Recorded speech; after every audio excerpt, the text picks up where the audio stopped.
Hi, everyone. Welcome to the 8th Annual Toronto Machine Learning Summit. It's great to see everybody here. Good morning, good morning. I hope everyone can hear me. I got the go-ahead from Sarah and Liz, so we should be good to go. We'll get things started really quick. I just want to do a quick little run with some housekeeping and to get things kicked off. And we will always kick off our events here with a land acknowledgement. So we'll start with that. We acknowledge that the sacred land on which Toronto operates is the territory of the Huron-Wendat and the Petun First Nations, the Seneca, and as well, most recently, the Mississaugas of the Credit River. Today, the meeting place of Toronto is still home to many Indigenous people from across Turtle Island, and we're grateful to have the opportunity to work in the community and on this territory.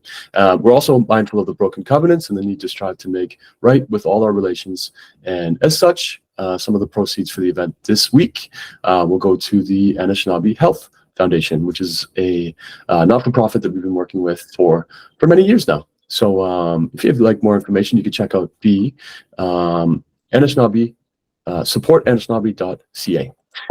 Anyway, so great. Thanks everyone as well for joining, and thank you, Liz. Thank you, Sarah. I'm not going to speak for too long, so I'll kick things off, but I do want to take a minute just to introduce you both. And as well, just to welcome all the attendees to the event. If you guys guys and girls and everybody, if you had a chance to check out the event that we ran yesterday with AI Tinkerers, it was a nice little social to kick things off in the evening. And we'll have as well some other events going on throughout the week. So for example, we have the in-person workshops tomorrow, and then on the weekend we'll have a walk on Sunday. So that's a free event. Anybody can come out. It's in Hyde Park, and you can get some information on the website for that as well. Okay, so for today and for the sessions, I encourage everyone to ask as many questions as possible if you can. No silly questions. I think the value that you get from these virtual events in particular are proportionate to the willingness to ask questions that might help you in your own personal projects or just sort of pique your interest. I'm very grateful for Liz and Sarah for sharing today. I think the work that they're doing is really fantastic. And it's interesting because one of the things that we're seeing is some of these emergent use cases for Gen AI come out, and the ability to see the platforms and how they're built are important, but also understand a little bit around the use cases. So we're seeing a lot of internal team efficiency tools and so on, and that seems to be a theme that we're getting this year. So I'm really excited to hear more about Liz and Sarah's work. Liz is a developer advocate and engineering manager on the platform engineering team at TELUS. She has a background in software development and a Bachelor of Applied Science from the University of Waterloo in the Electrical Engineering Department with an option in Management Science. Liz is a talented team lead focused on democratizing Gen AI for all, known for her creativity, positivity, and a hint of whimsy. Liz approaches every challenge with enthusiasm and a spirit of adventure. And Sarah is a software developer in the Gen AI platform team as well at TELUS, with a background in both research and practical applications of software systems. She's one of the lead developers working on the Gen AI initiative at TELUS, holds a master's degree in software engineering and intelligent systems for the University of Alberta, for which she received the C.R. James Award for the Best Master of Science Thesis Award from the university. Sarah is deeply passionate about leveraging her expertise to make technology more accessible and beneficial to all. So I leave you in good hands. And Sarah, Liz, I hope you have a great session today. And I hope everyone has a great week. We'll kick things off, and I'm sure I'll see everyone in person at some point this week. But in the meantime, over to you, Sarah and Liz. So I'm Liz. I'm joined with my incredible teammate, Sarah, and we're really grateful and excited to be kicking off the TMLS talks this morning on how we're enabling generative AI for everyone to harness the magic. And I'm going to start us off with a little bit of backstory of where we're coming from. So both of us were on a engineering productivity team about 1.5 years ago, and our whole mantra was to help find focus, flow, and joy for our developers. So you can imagine how excited we were when our leader, shout out to Justin Watts, came with an integration of Gen AI into Slack. We could all see how much value this would have, not only to our devs, but also to everyone across TELUS and beyond. And from there, we grew a community of inner sourcing, of building this into our platform so that we can enable everyone to use it. And it's grown, so thousands of people are using it every day. And we had similar stories come across in TELUS digital experience, formerly known as TELUS International, as well as WillowTree. So we were kind of the first companies to be adopting generative AI-enabled intelligent experiences and taking them to users, to customers. And we did what made sense for us as a platform team, was to come together, bring our expertise, and form one vision, one roadmap, which Fuel.ix came out of. And that's what we're going to be sharing today and all the impact from there. Awesome. So let's now talk about where Fuel.ix stands in this AI value chain. So at the bottom of this chain, you can see all the hardware companies, like we have NVIDIA, we have Grok operating in this layer, and some companies that have their own hardware, like Google, Meta, and everyone else. And then on top of that, we have the cloud hosting layer from Amazon, Google, and Microsoft. And on top, we have the foundation models and the AI services that either run on those cloud hostings or they run on their own infrastructure. We have Google Gemini, Cohere models, Claude models, all of those sit in this layer. But Fuel.ix, we operate on top of all of that. We're the centralized management layer that provides monitoring and provides that layer of management that you can basically use on top of all these foundational models and be able to switch between different models and services and experiment. And then on top, Fuel.ix has applications that we provide on top of that centralized management layer. So those are applications that we're going to talk a little bit more about later in the presentation as well. But you can also connect third-party applications or your own applications to the centralized management layer. So that's basically where Fuel.ix stands. And if any enterprises or businesses need any customized solution or services, that's where WillowTree and TELUS Digital Experience come in, and they provide that consulting service. They build that customized solution for you. Awesome. So at TELUS, we've already been using Fuel.ix, and I want to share with you some of the impacts that we've been having and the platform that we're using.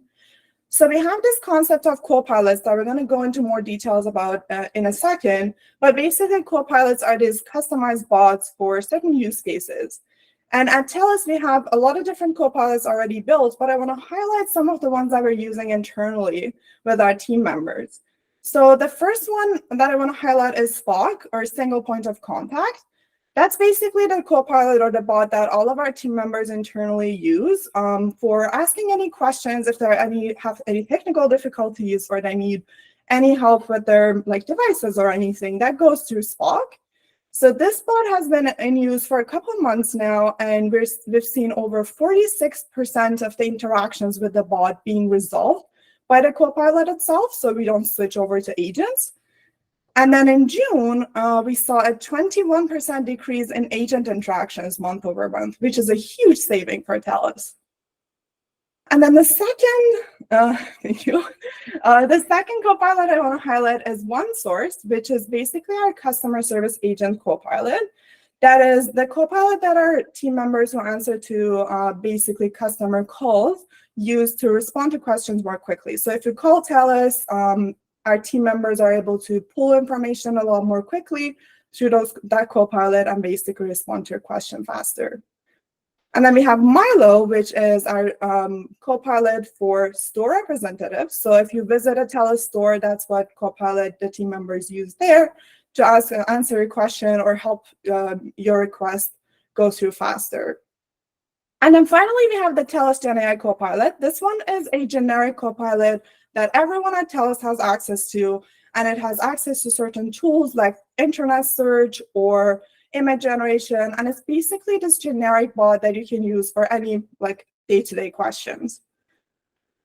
So one thing we always had in mind was that we wanted to meet people where they work. We don't want you to go to yet another web application to be able to use GenAI. So even though we have our web applications still for those who prefer that, but we also support the GenAI platform through Slack and Google Chat. So you can interact with copilots, you can have it basically within the same messaging platform that you use every day. And we're going to do demos on these in a second, so I'm excited for all of you to see that. And for the future, we have plans to do Teams, VS Code extension, GitHub Actions, or even Chrome extensions that basically bring everything together.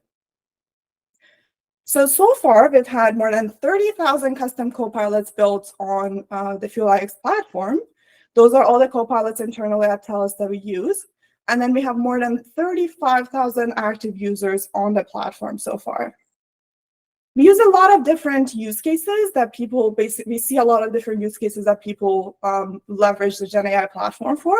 So we see meeting summaries being generated, we see like images being generated, or like business requirements. And a lot of people use it for coding help. Like I myself use it every day when I'm coding and I need any help with that.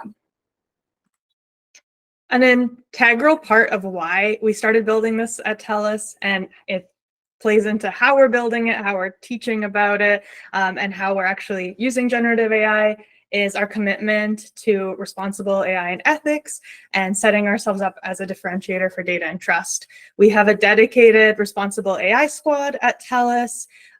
We've put an emphasis on education with over 500 trained data stewards and thousands trained in prompt engineering. We have processes in place with a responsible AI framework, a data enablement plan process, and we strive to keep the human in the loop, keep this collaborative, bring team members in across TELUS to help us purple team, a combination of adversarial testing and defensive testing on our use cases. And TELUS is really emerging as a world leader in responsible AI. We won the Outstanding Organization 2023 prize from the Responsible AI Institute for our commitment to foster trust and benefit society. And most recently, one of the use cases built on top of our platform on TELUS.com for support was certified by Privacy by Design ISO certification. Awesome. So at TELUS, when we started our Gen AI journey, we had a lot of questions, a lot of challenges that came up. So the first one was, how do we pick the technology? How do we decide what model to use, what AI services to use? And this is a huge question always because things change so quickly in this industry. And then the second question was, how do we manage it? How do we maintain all of this? And finally, as an enterprise, it's always a huge concern to think about the security, especially with LLMs, because there are new concerns that show up, like hallucinations and all of that we didn't have before.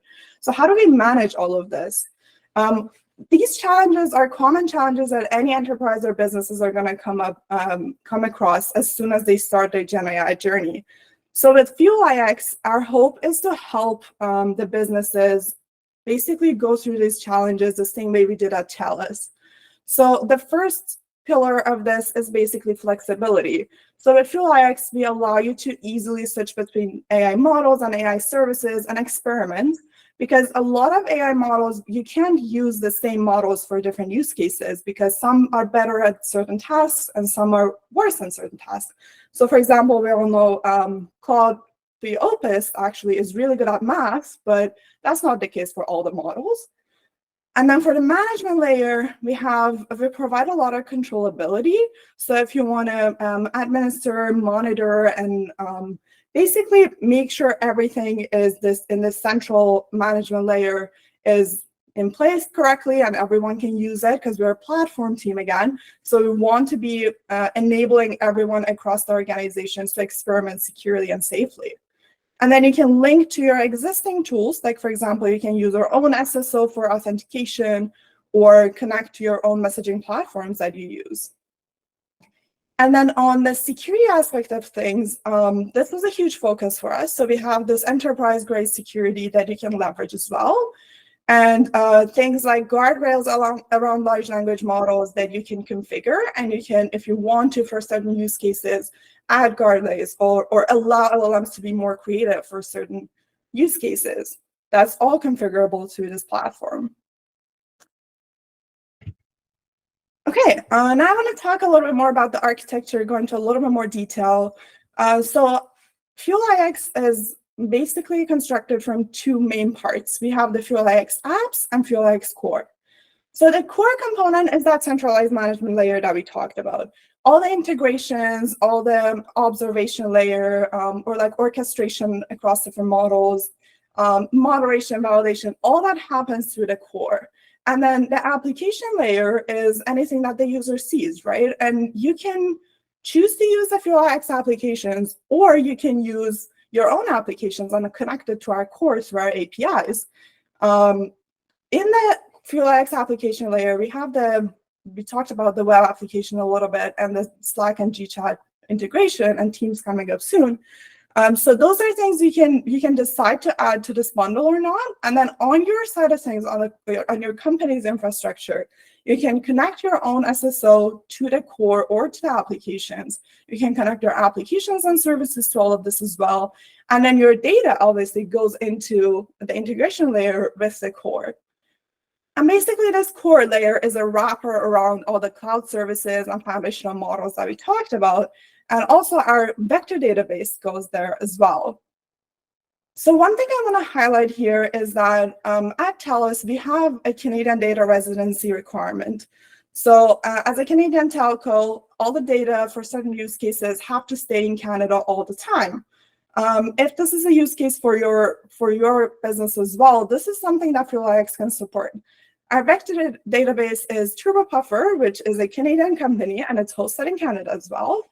And then we have support for Canadian models like Cohere Command R models. And we also have models that are hosted in Canada. So definitely an option for whoever is interested in that. Okay. I want to highlight one specific use case or feature that we have because it's a very important feature for us, and everyone has been using it so far. We briefly talked about it before, but the copilot experience I want to touch on a little bit in more detail. So copilots are basically these customized bots that you can create for yourself. And these customized bots are very similar to what ChatGPT has with GPTs. Basically, you can create your own system prompt, customize that. You can add documents and knowledge bases to your copilot, and then use the retrieval augmented generation architecture to retrieve that on the request that comes in.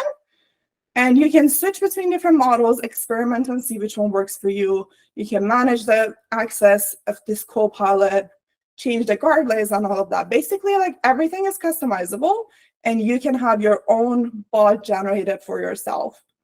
And this has been a huge enablement tool for us because we've seen a lot of different copilots being created across TELUS from like people who might not be very technical or might be. So basically, like we have developers, we have lawyers, we have network engineers are all creating their own copilots that are for their own use cases.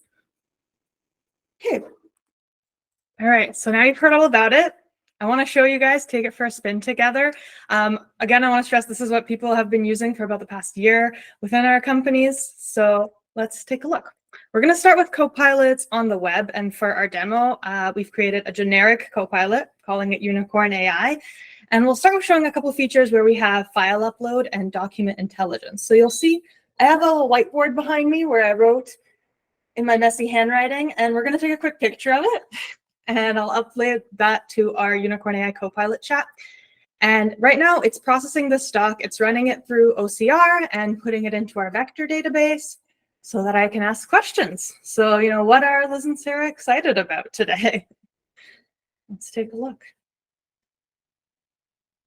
You'll see that little document icon come up. That's letting us know that it is pulling information into the history from those documents. And look at that, I pulled out the text, even with my messy handwriting.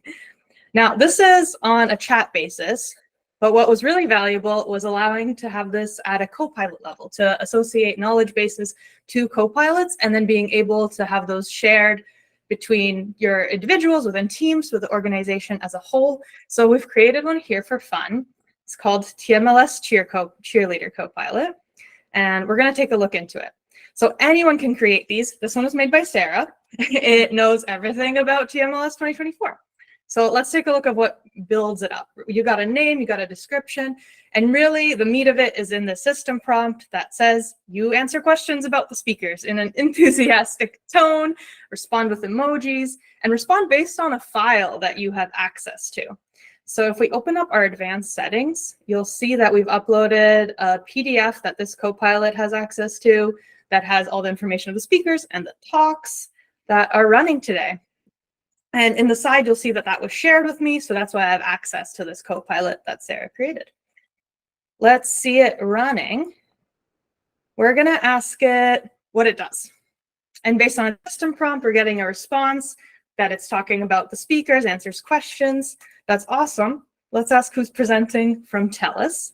You'll see that little T, that means it's pulling from our vector database, and it's giving a shout out to Ghaemi, who's going to be presenting on Monday, so stay tuned for that.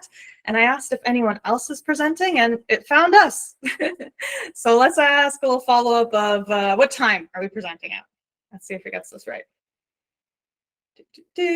We got FieldIX presenting at 9:45, 10:15.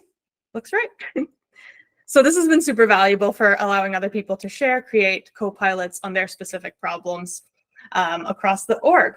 Now, like Sarah said, we want to be wherever people are doing work. So a classic situation we run into is in Slack. We have thousands and thousands of messages daily, super long threads. In this example, we have a classic situation. We're debugging something. There's a lot of people. It's a long thread. We're going back and forth. And now someone new wants to jump in. Valerie wants to jump in and not have to go through the headache of reading this whole thread. And to the rescue comes our generic copilot, Unicorn AI. Here she's asking if Unicorn AI can give a quick TLDR of the convo, give us some next steps, and mention how each person has contributed to this conversation. So this copilot, Unicorn AI, is exactly the same as the one we saw on the web, same system prompt, same model, same settings. Because we're building this at a platform level, we can have these across different channels. And you'll see it's responding, and it has the context of who said what. Great place to start off. Also, with built-in feedback, we can really kind of play into the UIs of the different platforms. Taking our journey onto Google Chat. So in this demo for Google Chat, I want to highlight our function calling. So I asked this a couple days ago for reference. I asked what the weather is going to be like today. It gets it wrong because it's super rainy outside. But you can see it's thinking, it's searching the web for any useful information. And you'll see it's pulling info from the weather network, and we're getting citations live here in Google Chat. So it's doing an internet search. I'm going to have a follow-up question where I ask it to create an image based on this predicted weather. And we'll see that Unicorn AI, same copilot again, is going to choose the right tool for the job. It's going to choose image gen. So we'll give it a sec. You can see it's thinking, grinding the gears, and generating your image. Okay, you'll see it's streaming live here. If you're paying attention, you'll see DALL-E pop up. So we're using DALL-E for this copilot for image generation. And in about 2 seconds, we're going to get a little image for us.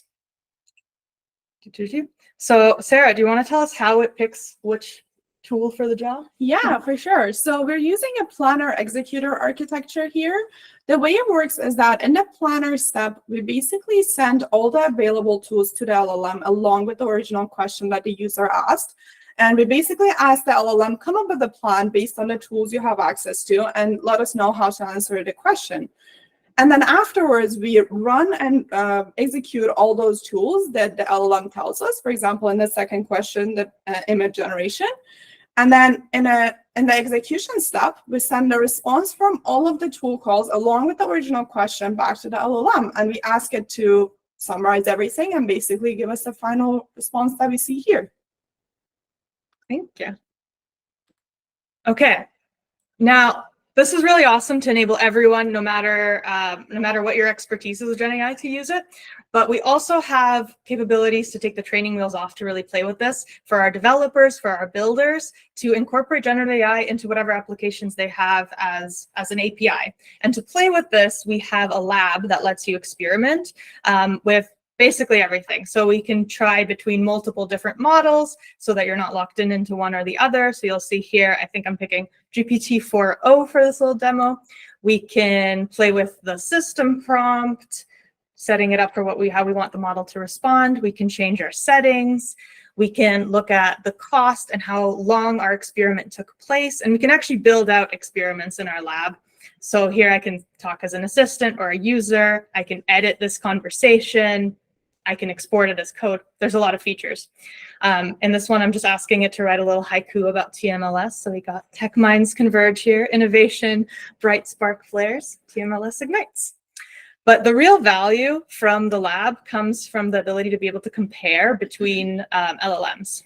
So in our demo here, we're gonna set up a couple panels. We'll start with GPT-4o, and we'll set up a little system prompt that you're a helpful translator that's going between two people. If you see English, translate to French without adding anything to the convo, and vice versa.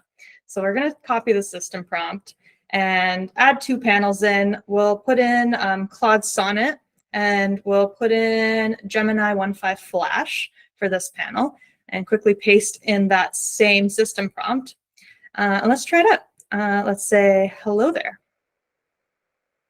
Okay, you'll see the assistants coming in. Bonjour, bonjour, bonjour. Looks good so far. Let's try to trick it together. We'll say, tell me a haiku about TMLS again. But this time we're just expecting it to translate it to French. So we'll see GPT-4o says, dis-moi un haiku sur TMLS. Looks good.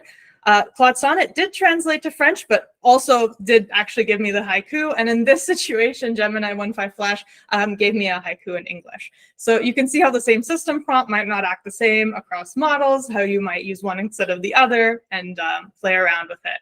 Now, this is just a sneak peek, but it's definitely very useful for us as builders and devs at TELUS.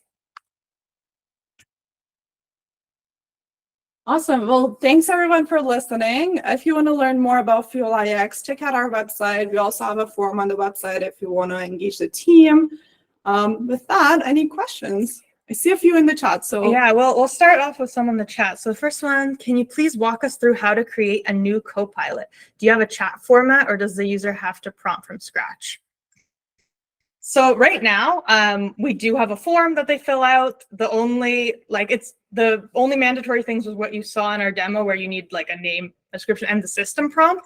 But it definitely is something that we've also been working on making that easier and more intuitive as well.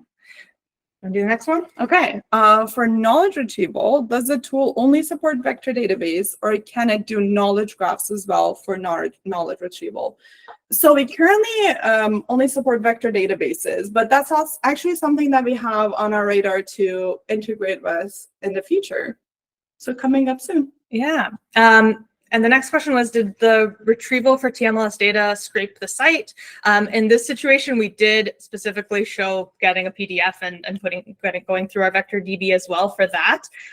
But we have looked at things like Chrome extensions as well, so that we can actually go based on the site and match you there. So it is another thing that that Fuel iX is working on. Will there be recordings made available? I think so, but David, that's a question to you. Yeah, Will recordings be made available after? Absolutely. Perfect. Okay. Are there any specific use cases where Fuel iX has worked on utilities companies? We've had, I think, like over 30 different use cases, and I'm honestly not sure if we've gone with a utility area, but I wouldn't be surprised at this point. They have gone across agriculture, health use cases, of course, like telecom and beyond. So wouldn't be surprised to see it there. one thing I would add is that with Fuel iX, our goal is to keep it as flexible as possible. So any use case can come through the platform. So definitely will work on utility companies as well. What methods are used to achieve high speeds in different large language models? Okay, so that's a good question, because a lot of things that we do have actually multiple LLM calls. So what we do is that for cases where the LLM calls can be done asynchronously, we do that. So for example, when you do a chat back and forth, we provide a name to your chat for the chat history. So that's another LLM call that the LLM comes up with a name for that conversation.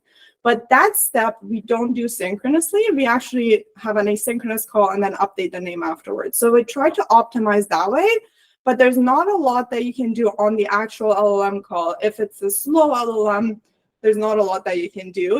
The streaming helps because at least the user can see the progress as the thing is being generated. But in the end, there is some delay all the time. Yeah. The next question is it open source? It isn't. We're currently building this as a combo for Fuel iX in the TELUS, WillowTree, and TDX orgs. But I do encourage you to check out WillowTree and TELUS for job opportunities, because we're always hiring and we would love to have people join in on our journey. What is the underlying infrastructure? How much is on-prem versus cloud? We're all in the cloud. We're all in the cloud, but we're not in just one cloud. So we actually have our different models hosted across different cloud providers. So I actually don't remember, I might be missing some things, but for example, we have OpenAI models hosted on Azure, we have Claude models hosted on Bedrock. So we have a lot of different basically cloud providers that we're leveraging here. And we have this proxy layer on top that allows you to do load balancing or basically any kind of like fallback and retries, because we have so many models that we need to manage. So this proxy layer helps basically stay on top of everything. Yeah, okay. We'll do one more question from here, and then we might open it to see if anyone wants to raise their hand. With the document intelligence use case, if the document submitted was not in the default language, would the model automatically detect the language and respond in that language? Yes. So basically, large language models are very flexible, right? So whatever you, most of the large language model, I wouldn't say all, but for example, OpenAI GPT-4 models, they are very good at responding in different languages. And the file upload basically is a similar thing, because what we do is that when you upload a file, we're embedding the content of that file, putting it in a vector database. And then when we do a similarity search, it's the embedding that is being compared across like the original question and the document itself. So it doesn't really matter what language it is, because the embedding still can match. So I would say yes, it will work for different languages as well.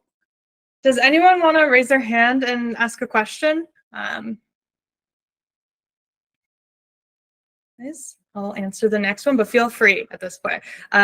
Did you start writing copilots from scratch, or did we use any of the available services on top of AWS, Azure, and then fine-tune them?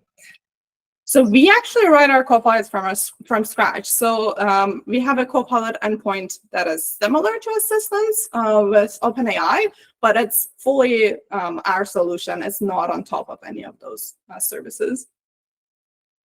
Yeah, okay, we've got another question. I know we're almost at time, but there's still, let's see, can we talk a bit about monitoring and our monitoring pipeline? So we make use of various things across GCP, across our clouds, and add in tools in our platform to ensure we have monitoring and are able to do analytics on our platform as well. Yeah, I would say it's also customizable for different organizations. So if one organization needs a more extended like monitoring solution, that's definitely possible. But yeah, we have a base basically set up in the platform itself. Hope that answers it. Yeah, okay. We've got, I'll answer the last one. If it's, how is it possible for us to access the Fuel iX beta program? I believe on our site we have a form to fill out. We also have Brett on our call, our general manager, if you want to ask a question there, shout out to him. And we will be actually in person on Friday and Monday. So we have a booth, TELUS booth. Come check it out. We would love to chat with you. Yeah, okay. Follow up on the utilities use case. Can you elaborate where you might have had to customize the use case for different customers? Yes, that's actually a great question. So we've had a few use cases that we had to customize.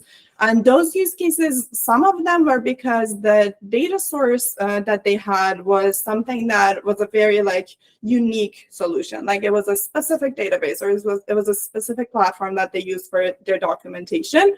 So the data ingestion pipeline was something that we had to customize for those customers. I'm thinking what else we had to do. We've had some use cases that needed like different Guardrails. Yeah, that's another one. But guardrails is a little bit different, because most of the time you can actually customize it through the platform. But we've had certain use cases like our TELUS.com bots, which needed more specific things. Debrazi, do you want to go off mute?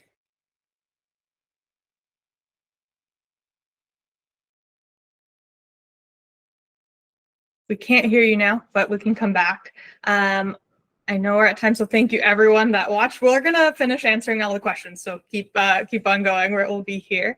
We talked a little bit about monitoring, but what metrics we use to see performance against other LLMs. I think it's the time it takes, right? The response time. What else do we look? Cost is a huge one. And then we have databases that we actually use to basically evaluate how well the answer was. So we have like databases with the source of truth basically, and then we do a comparison. And we actually use LLMs to do that comparison and scoring as well. There was a question from shout out to Willow Tree and DS team. We are setting up SSO, so you'll be able to use the Fuel iX lab internally very soon. Very soon. Yeah. Very soon. Coming up. I cannot go off mute. Oh, I'm sorry. I'm sorry, David. I don't know if we can change that, but otherwise, if you want to type in the comments, we can also answer as well. Do we have any questions in the chat itself? Let's check. No. Okay, a new question is posted in Q&A. Let's take a look. If you can bias and provide fair. Okay, so yeah, that's a great question, and it goes hand in hand a little bit with hallucinations as well. This is where guardrails come in, and you need to keep in mind like this. This is not a requirement for all the use cases, so you don't want to restrict LLMs all the time. But in some use cases, we really want to make sure it's not biased, it's not like hallucinating, or even like it's providing fair responses. So we have a few different ways that we go about this. First of all, with our RAG solution, what we do is that for those use cases, we try to always provide the context to the LLM. And with the system prompts, basically have it follow the document or the context that was provided to it. So that has helped a ton because it's less about it coming up with the content itself, but it's more about like aggregating the results that it got in the prompt. So that's one way we go about it. The second one is guardrails. So we have different layers of guardrails that basically detect if this is outside the scope of the response or if this is not fair or things like that. But one challenge with guardrails has been that when you're streaming the response from the LLM, you can't really have guardrails on the output on the stream response. The only way we've been able to do this is on the model itself. So for example, the models hosted on Azure, they have guardrails that you can enable, and you can specify like different categories even. And even like you can specify like how extreme you want the guardrail to be. So yeah, those are kind of the methods that we use for that kind of control. Which cloud platform is built for the solution? We mentioned that we're across multiple cloud platforms. So yeah, GCP, AWS. We use, I think, almost all of the cloud providers at this point. Multi-cloud solution. Yeah, definitely not locked into one. Works with databases like function calling of Gemini or Genie or Databricks. So I think that's two different questions, if I'm not mistaken. Please clarify if it's not. So when we say work with databases, I don't know if you mean like as a data source, like you can connect your data within a database to this platform, or is this more for like the vector database? I'm not sure if you can clarify there. And then for function calling, yes, we are leveraging function calling, and the planner executor architecture that we talked about in the presentation leverages function calling or tool calling in some of the models. And yeah, it's a huge part of our Copilot experience. We can go back to the architecture. Yeah, I can go back to that slide. I think we can maybe bring it up, and if you have specific questions, like we highlighted that the architecture has the core and app component, and then you have the infrastructure, but you have any specific questions on the architecture, please let us know. We'll also be there in person Friday if you're around to ask questions, and in the app if you want to ask a question, we can answer as well for our talk. Yeah. I wish people could go off mute because that would be a lot more interactive. Shout out to Brett. We're hiring engineering, data science, architecture, marketing, product management, and more. So let's go Fuel iX. Thanks, Brett. All right. Thank you so much, everyone, for listening to us talk. We're very happy to be here and excited to share. Yeah. Can't wait to see you all in person on Friday and Monday. All right. we're Thanks. going to go enjoy the rest of Liz. the presentations. Thanks, everyone. Thanks, David. Bye. Bye.